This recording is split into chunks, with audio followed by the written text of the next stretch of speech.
Hey guys, we're talking Blood Death Knights today. In this video, we're going to teach you how to play one in 5 minutes or less. We're going to be covering things like your talents, stats, rotation, and your consumables too. Just a quick disclaimer, I just want to say that these guides are intended for you to pick up the class quickly and start doing content with them as fast as possible, or they can just serve as a refresher on how to play. For a more in-depth look at how to master the spec, go on over to wowhead.com and check out their written class guide over there. Another great resource is icyveins.com. Both of these websites have incredibly skilled authors who cover literally everything about the spec. But before we get into this video, don't forget to smash that like button and subscribe to the channel for more content like this in the future. As a Blood Death Knight, the general rule of thumb to follow when looking for upgrades is this: item level above all else, and then haste, crit mastery, and then versatility. And I know I always tell you guys to sim yourself, but tanks are actually a little bit trickier to figure this out because when you sim yourself, it's mainly intended to figure out what's a good upgrade and what's going to help you increase your damage.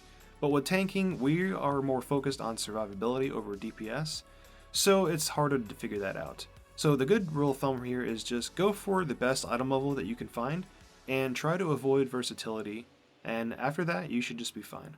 So this is the build that I would go with for Mythic Plus. So the first thing we're going to note is we're picking up Blinding Sheet to help us with some CC and interrupting. We're picking up Grip of the Dead to help slow down adds in case we need to kite. We're going to grab Abomination Limb because just pulling things is really important. We're grabbing Purgatory for those oh shit moments. And we're also going to be picking up Bloodshot because maximizing our DPS in Mythic Plus is just really important. So this is going to be the build that I would go with for raiding. You might notice that it's actually pretty similar to the Mythic Plus build, but there is one really big difference here.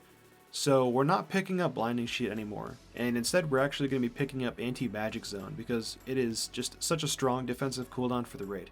So the general idea for Blood Death Knights is you want to be trying to just maximize your runic power generation as much as possible, and then spend your runic power with Death Strike to heal yourself. And the rotation for Blood DKs is actually the same for single target and AoE, and it's just a priority based system, it's not like a fixed rotation. So the actual priority is going to look like this.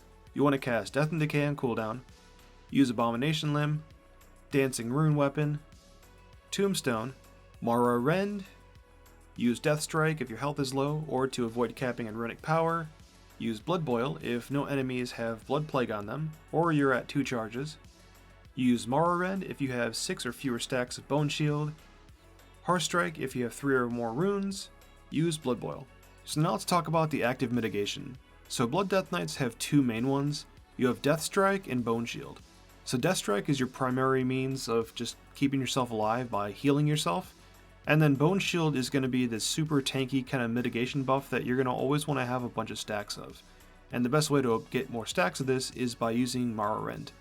So here's a list of all the different enchants and consumables that you'll want to use as a Blood Death Knight.